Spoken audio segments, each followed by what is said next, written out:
Yo, what is up guys, and welcome to the day 45 recap of the 2016-2017 NBA season. Alright, so Phil Jackson basically called Carmelo Anthony a ball hog. He said that they have a rule in the triangle offense where if you hold the ball for more than 2 seconds, it's only helping out the defense because basically the offense becomes stagnant, the defense can tighten up a bit, and it makes it harder to score.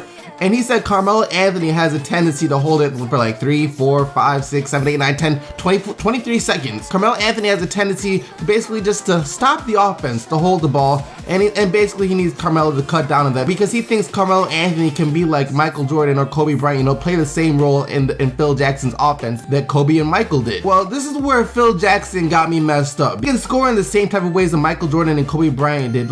He can do that, but Carmelo Anthony is not Kobe Bryant or he is not Michael Jordan. We all know what Carmelo Anthony is. He's an isolation player. He's been like this his entire career, and now you're trying to get him to change, which is something that's gonna be hard to do. You can't teach an old dog new tricks, and Carmelo Anthony is a pretty old dog. He's been in the league for a long time now, and this is the player he's always been. This is a player that he has always been. Moving on though, it took the absolute best version of Carmelo Anthony to overcome the Cleveland Cavaliers yesterday. The Cleveland Cavaliers went in and trounced the New York Knicks in the Garden last night, 126-94. And New York was without Derrick Rose, but let's be honest, Derrick Rose wasn't going to make that big of a difference if he played last night. And I mean, no one really expected New York to win this game over the Cavs anyways. They absolutely got trounced, LeBron James had a super efficient game, 7 of 10 from the field. He was 10 of 14 from the free throw line, finished with 25 points, 7 assists, and 6 rebounds. And then one of the most underrated players for the Cavaliers, someone who doesn't get enough credit for what they've been able to do, Tristan Thompson, was an absolute monster on the boards, 6 offensive rebounds, had 20 rebounds on the night, and that's what Tristan Thompson does because the Cavs, they do have Kevin Love, who has been a better rebounder at times this season. He has been a better rebounder at times this season, but Tristan Thompson is their best rebounder. He's the one going out there and getting them all those second possessions. He's like the hustle man. He doesn't get enough credit for what he does for the Cleveland Cavaliers. For New York, like I said, Derrick Rose is out with back problems. The MRI came back negative, so that's a good sign. But Carmelo Anthony was just a non-factor in this game, He only had 8 points. Triple McStingus couldn't get it going, it was just not the best game for the New York Knicks.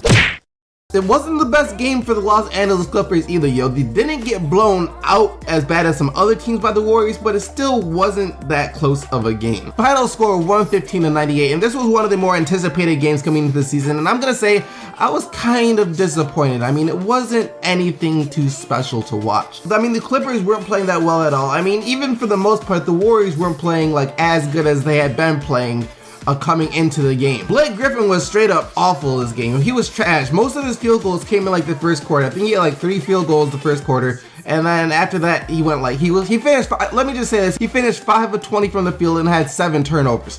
So any game that Blake Griffin plays like that, the Clippers are not going to win. That was just awful. 12 points, 9 rebounds, 2 assists on the night. That is far below what we come to expect from Blake Griffin so far this season. Then Chris Paul also didn't have that great of a night, He was only 1 of 6 from 3. He finished with 15 points and 5 assists. And on top of that, you couldn't get JJ Redick going, He only took 4 shots, was 1 of 4 from the field. And, without those are the main guys. If you can't get, especially JJ Redick, he's a huge part for the Clippers offense. If you can't get him going, the Clippers are going to struggle. If Blake Griffin's playing badly, the Clippers are going to struggle. They just really never got going last night. Their bench was better than their starters. Jamal Crawford had 21 off the bench. Maurice Spates had 15 going against his former team off the bench. And Austin Rivers had 14 off the bench. The bench outplayed the starters for the Los Angeles Clippers. This game basically summarized the Portland Trailblazers season so far. When they were making shots, they were winning. When they were missing shots, the Bucks were winning. The Portland Trailblazers just need some solid defense. They were playing defense at times for short bursts. Mainly when their shot was falling, they were playing their best defense. When their shot wasn't falling, they were out there basically with their pants down, getting ran by the Milwaukee Bucks. Had freaking Matthew Dellavedova out there looking like he was unstoppable. That's not acceptable. For the Bucks, Giannis Antetokounmpo didn't have the greatest game shooting. He was 4 of 11 from the field at 15 points, but he also had 4 blocks, 11 assists, and 12 rebounds. Yo, the Greek freak, people's like, oh, he's the future of the NBA, which he is part of the future of the NBA, but he's also a big part of the present. Yo, not many players in the league are as good as Giannis is right now. Like I said before, no one else in the league is averaging at least 20 points, 5 rebounds, 5 assists, 2 steals, and 2 blocks right now. He's the only person in the league doing that right now. And on top of that, you got his wingman over there, someone who I feel should also be a candidate for most improved player, Jabari Parker. Because of Antetokounmpo, Jabari Parker doesn't get talked about as much, yo. He almost has as many 20-point games so far this season as he's had basically his entire career so far. So basically last year, I could just say basically last year, because that was basically his rookie year. Yo, he had 27 last night on 11 of 23 shooting. That's going to be a great duo for a long time to come, as long as Milwaukee can keep them together. For the Blazers, like I said, they need to tighten up their defense. When their shots were falling, yo, when Damian Lillard and Allen Crabbe were out there draining those threes, the Blazers were winning. You know, the Milwaukee Bucks couldn't keep up. But like I said, as soon as those shots stopped falling, the Bucks got back into the game and took the lead, and then, you know, the Blazers defense didn't help itself either. They gave up 115 points to the Milwaukee Bucks, who are not the highest scoring team in the NBA, in case you did not know. You want to know who is one of the highest scoring teams in the NBA, yo? The freaking Houston Rockets. This game you could kind of see coming. Lou Williams have been scorching hot, and he was basically the reason the Lakers didn't get blown out their last 2 games, so considering half their team is injured. But this game,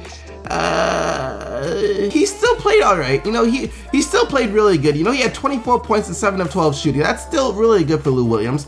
But the Lakers just didn't stand a chance against the Houston Rockets. Eric Gordon set a career high of 8 3-pointers off the bench. Yo, he had 26 points, a 9 of 13 shooting, was 8 of 12 from downtown. So Eric Gordon, I know I said in my last video, I think it was my last video at least, or a couple of videos ago, when Lou Williams was on that tear, when he went off for 40, then he went off for 38, he was like without a doubt the 6th man of the year. Well, Eric Gordon might have something to say about that, but I still think Lou Williams might be like the leader for 6th man of the year, but just by a hair, because Eric Gordon is right there with him. Eric Gordon's been having a fantastic year off the Rockets bench so far. I would say that this is a great sign for the Houston Rockets, and it is, yo. They are 15-7, 8 games over 500 now, and they won a game in which James Harden had a good game. Yo, James Harden had a good game. He had 25 points, 8 assists, and 6 rebounds, and he also had 4 steals.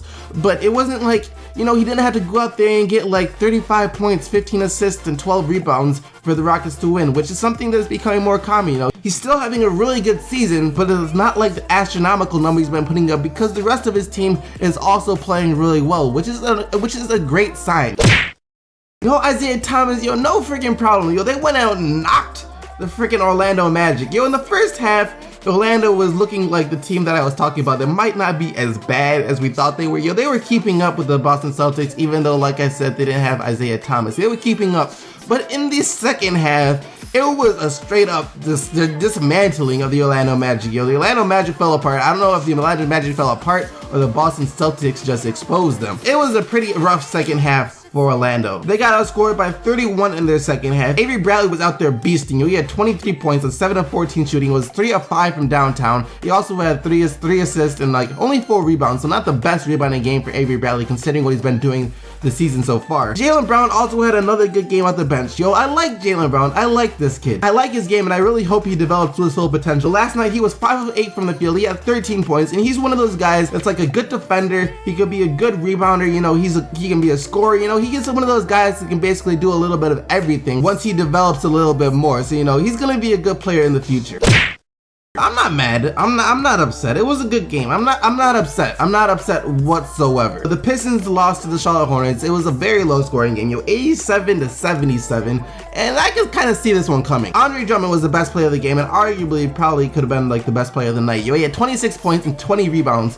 So a beast of a game from Andre Drummond. You know, he was 11 of 14 from the field. He was 4 of 7 from the free throw line, guys. He is getting better at shooting free throws. He's still not as consistent, but he's showing signs he's getting better at shooting free throws. He was an absolute monster, yo. Andre Drummond was an absolute monster. No one else for the Pistons was, or absolutely no one else for the Pistons was even close to a monster. Like, they were just close to not very good at all. That's all I'm gonna say. And for the Charlotte Hornets, yo, their team didn't play the best either, but they just got a little bit more than the Pistons did. Yo, Kemba Walker had 25 points, didn't shoot the ball very well. He was 9 of 22 from the field, but he did have 25 points.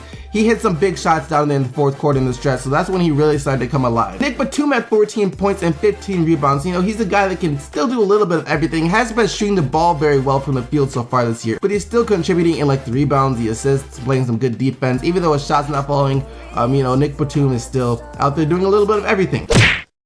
The Pacers bounced back last night after getting dismantled by the Golden State Warriors a couple nights ago, and they beat the Phoenix Suns. They did beat the Phoenix Suns. It was a really close game up until like the final minutes of the fourth quarter, where the Pacers started to, you know, just started to execute better down the stretch, which you can expect. They have some veteran leadership, unlike the Phoenix Suns. So you could see that coming, where the Phoenix Suns basically just choked the game away in the fourth quarter and the final minutes. That's what young teams typically do. But for the Pacers, Paul George had 25 points, 13 rebounds, and 3 steals. So he had a good game. Paul George had a good game. Miles Turner had 20 points on 7-11 shooting, so he had a good game. And Jeff Teague had 19 points and 11 assists, so he had a good game. So those three for the Pacers played well, but as a team, I'm not quite sure how I feel about the Pacers still. You done yet, Mark Cuban? Is you done, Mark Cuban? Are you done? You go and you made the freaking Sacramento Kings look like they were the Golden State Warriors. Are you done? You're done. You're done, Mark Cuban. You're freaking, I don't want to hear you're not tanking anymore. Go to the lottery. The Atlanta Hawks finally broke their losing streak though, yo. They finally snapped their losing streak with a 103-95 win over the Miami Heat, and the Atlanta Hawks absolutely needed this win. Yo, they were reeling. They're now 11-12 on the year, and if they went to 10-13, that would have been devastating. Paul Millsap had a good game, yo. Dwight Howard had a monster game, 23 points, 17 rebounds, and Dennis Schroeder also played well, yo, 17 points and 7 assists for the Atlanta Hawks. Like I said, snapped their, I think it was 6-game losing streak. Last but not least, yo, the Brooklyn Nets went out and beat the Denver Nuggets. Brook Lopez had 24 points, 8 rebounds, 4 assists. Sean Kilpatrick shot the ball well last night. He was 6 of 10 from the field, had 22 points, and the whole Brooklyn Nets squad basically just shot the ball well. They shot 48% as a team on the night, and they got the win over the Denver Nuggets, 116-111. And that about wraps it up for all the action from the Day 45 recap of the 2016-2017 NBA season. I hope you guys enjoyed it. If you did, make sure to smack the like button, and if you haven't already, subscribe for more videos uploaded every day just like this. And you guys already know what that means. I'll be right back here tomorrow recapping the action from tonight. So until then, keep giving the Buckets team SDC, and I'm out of here. Peace!